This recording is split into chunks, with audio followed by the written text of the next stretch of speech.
So, we are back again guys sa panibagong episodes ng ating reaction na video. At ngayon ay nandito ulit tayo kay Goosebumps Top 5. At ito ay pinamagatang hindi tao ang nakita sa side mirror niya. Multong nagbabalat kayo pala bilang idolo niya. So, hindi ko gets yung nagbabalat kayo pala. Ano ba yun? Ano bang ibig sabihin ba nun? Parang feeling ko nagkamali siya ng pagkakaano dito sa part na to. Nagbabalat kayo pala bilang idolo. Nagbabalat? Ano yun? Nagtatanggal ng balat ng papaya? Ganun. Ito yung hindi ko gets. Ngayon lang ako nakabasa ng ganyang title. Anyways, kung hindi ka pa nakasubscribe, mag-subscribe ka na. At nandyan lang po yun sa may baba. So ano pang hinitin natin? Let's without further ado, simulan na natin. Ang mga videong inyong matutunghayan ay para lamang sa mga taong matatagang loob dahil maaari itong magdulot ng disturbance sa inyong mahimbing na pagtulog.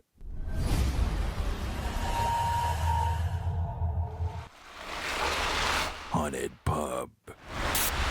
Ang mag-asawang Alcock, owner and chef sa Long Arms Pub sa Wiltshire, UK. Sila ay nagsiserve ng mga specialty food at presko at organic ang ginagamit nilang ingredients dito. Nabigyan pa nga sila ng recognition ng Michelin dahil sa quality ng mga pagkain na hinahanda nila. However, kilala din ang pub dahil sa mga supernatural events dito na mostly nagpaparamdam sa bar nila. Isang beses, habang ini-entertain ng bartender ang isa sa mga patron nila, ito ang nangyari. Especially from like a 96-year-old Bonnie that works every day. Well, yeah, if you don't see it, you won't see it again. There you go.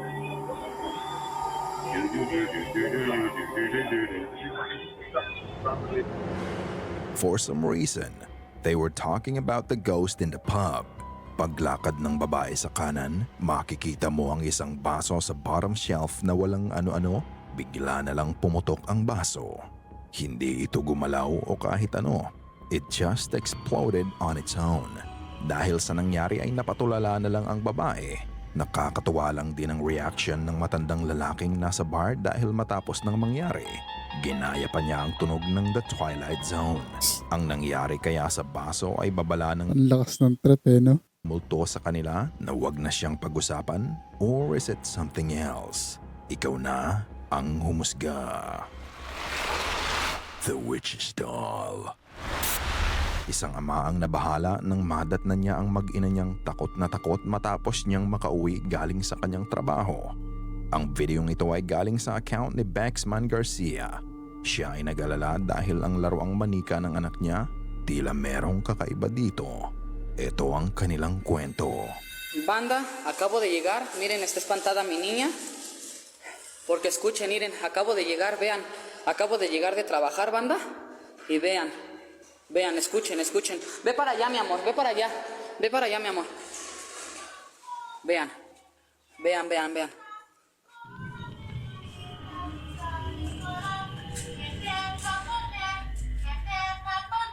Y aquí es donde les digo que están los jeroglíficos, miren, los pentagramas, no son los pentagramas, perdónenme, es que me equivoqué. Miren.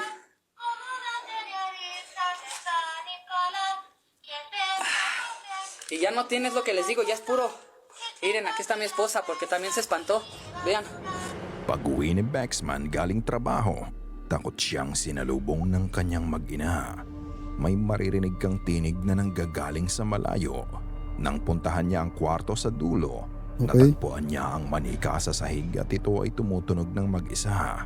Ang creepy naman nung manika. Ipinakita din niya na puno ng pentagram ang kwarto. Nang pulutin niya ang manika, luma na at puro dumi na ito, na lalong nagbibigay ng kilabot sa itsura nito. Noong sumunod na umaga, nagising na lang sila sa parehong ingay.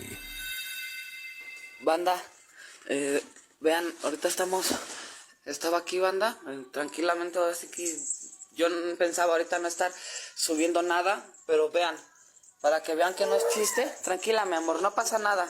Ve allá. Grabe naman yung bahay niya. Ang kalat par. Ano yun? Pupo pa ata ng aso. Con mamá. No.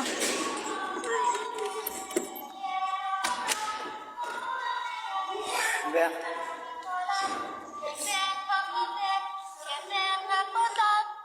Pagtayo niya, pinuntahan niyang muli ang manika.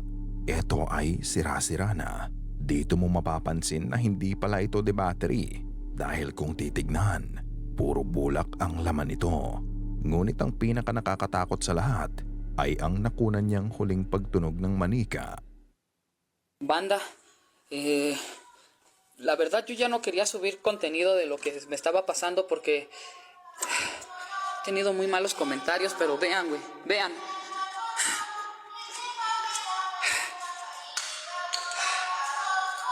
Tayo ng bahay yan. Ang dumi eh. I mean, makalat.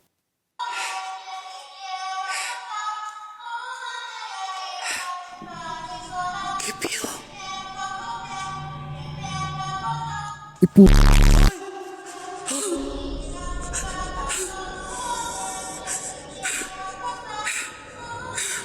Katulad ng nauna, nagising siya sa ingay ng manika. Nung una, wala namang paggalaw na ginagawa ito. Pero sa pagkakataong to, nang itutok niya ang camera dito, makikita mo ang manika na tila nakatayo at nakalutang pa. Ito ay unti-unting umiikot papunta sa kanya bago ito bumagsak sa sahig. Ramdam mo ang kaba niya dahil sa lalim ng paghinga niya. Dahil sa nasaksihan niya ay hindi na nga niya nilapitan pa ang manika. Ito ba ay kontrolado ng masamang espiritu na tinatarget ang pamilya nila? O maaring ito ay gawa-gawa lamang? Ngunit bukod dito, ang isa ko pang ikinababahala ay ang health at welfare ng pamilya sa sitwasyon na kinalalagyan nila. Hopefully okay lang sila at sana mapabuti din ang kalagayan nila. Di man lang linisin yung loob ng ano nila, kwarto. From the monument.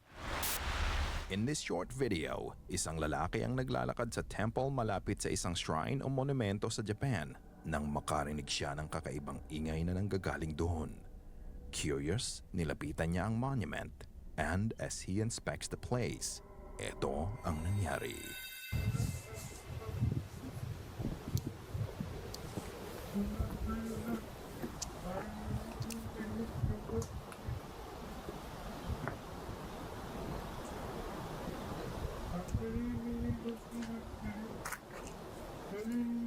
Tiga ka.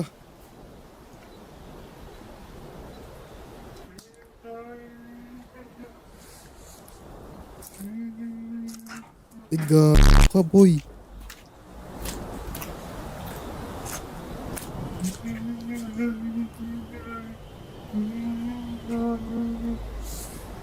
Ay, puking.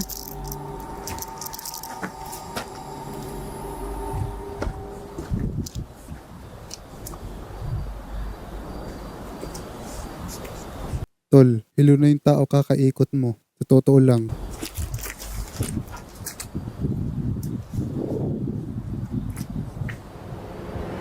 Nang ikutan niya ang monumento, sa simula wala naman siyang nakikita na kahit sino doon.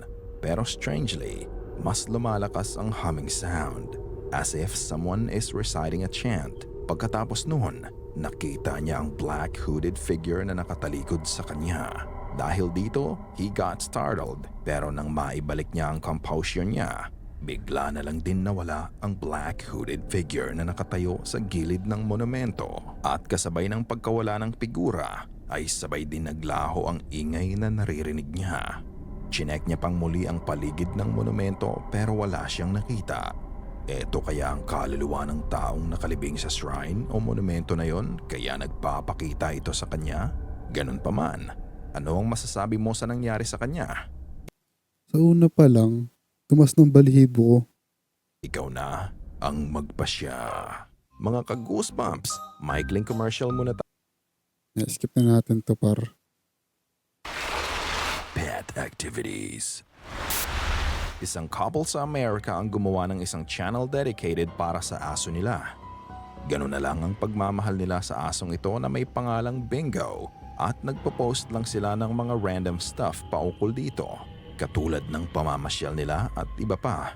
Ganun pa man, may 2 video si Bingo kung saan masasabi mong may entity na naka-attach sa kanya dahil may mga nagaganap sa bahay na nakasentro sa aso.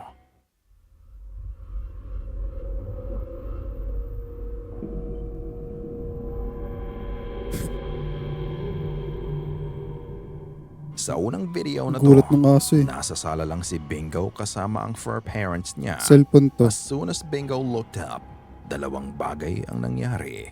Ang una ay ang pagkahulog ng cellphone na nakapatong sa armrest ng couch. At ang pangalawa, makikita mo din na nahulog ang isa pang itim na bagay na nasa likod ng headphones. These things happened simultaneously. At kung sino o anuman ang may gawa nun ay nakikita ni Bingo. Although you may think na coincidence lang ang nangyari, but in this next clip, you would think otherwise. Wait. Napanood ko na to. Saan ko nga ba ito napanood? Kay Bizarre Bob ata. Dito makikita mong kasama lang muli ni Bingo ang fur parents niya habang abala silang nakatitig sa screen ng cellphone nila. Si Bingo naman ay tahimik lang na nagpapahinga sa sahig. Nung sandaling yun, dahan-dahan dumulas ang katawan ng aso pakanan na may parang humatak sa kanya. Sa nangyari, makikita mo ang pagkagulat sa kanya. To seek comfort sa naganap, agad-agad na pumanik ang aso sa sofa kasama ang mga fur parents niya. Normal ang response ni Bingo para sa asong natatakot. So, naniniwala ka bang may espiritong naka-attach sa aso? Luckily, after neto, wala nang iba pang hindi maipaliwanag na bagay ang nangyari kay Bingo. May naman. Side mirror. Ang video na ito ay galing kay Martin. Siya ay isang music enthusiast at makikita mo naman ito sa page niya na puro tungkol sa music ang pinapost niya. Ngunit sa lahat ng mga artist na iniidolo niya, makikita mong katangi-tangi ang paghanga niya kay Hector Lavoe, Puerto Rican singer noong 70s. Ngunit ito ay pumanaw na mahigit 30 taon na ang nakalipas. Sa sobrang paghanga niya dito ay pinakikinggan ni Martin ang musika nito araw man o gabi, sa bahay man o tuwing siya ay nagmamaneho. Isang araw, habang siya ay nasa labas, isang litrato ang nakunan niya na labis niyang ikinatuwa. Ang sabi niya habang nagmamaneho siya, may napansin siya sa side mirror niya at sa gawing likod niya. Makikita mo ang mukha na nakangiti sa kanya. Malinaw ang detalye ng mukha. Makikita mo ang ilong at bibig nito. Ganon din ang parang salamin sa mga mata nito. Pero sa kanya, ito nga daw ay ang espiritu ng favorite artist niya na si Hector. Makikita mo ang resemblance nito sa actual photo ng yumaong artist. Pero hindi lang yan ang nakunan niya. Dahil matapos ang ilang araw, muli niyang Yung posibleng edited yan. nakita ang imahe ng lalaki sa likod niya at ito ang na-videohan niya. Ay gago.